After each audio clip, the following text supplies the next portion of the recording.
Psychologists found that language students who had self-concordant goals were more likely to exhibit resilience and perform well in their studies.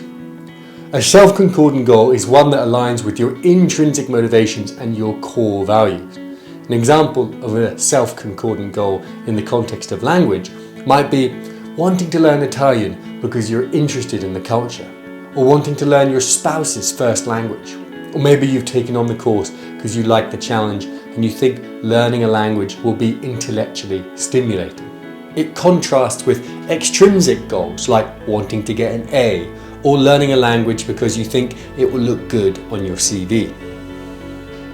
It seems almost obvious to me that you're more likely to be resilient and stick to a task in the face of setbacks if you're intrinsically motivated rather than trying to find some kind of extrinsic reward.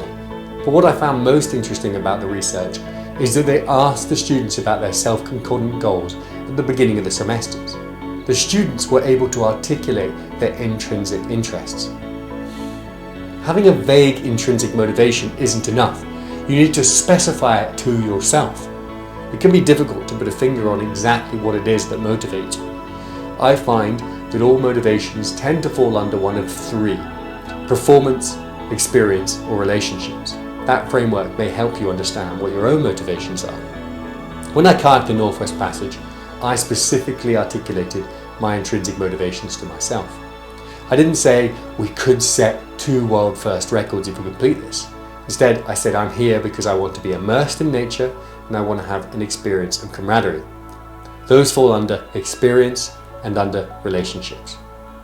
So when you're starting your next task and you know it's going to be tough, if you want to exhibit resilience and really enjoy the process instead of just seeing it as a necessary evil between you and the outcome, explicitly state your intrinsic motivations to yourself. Vaguely understanding them is not enough. And once you know what your self-concordant goals are and what intrinsically motivates you, you'll find that resilience easily follows. If you want to become hardier, happier, and more fulfilled by learning about resilience, then subscribe by the button above.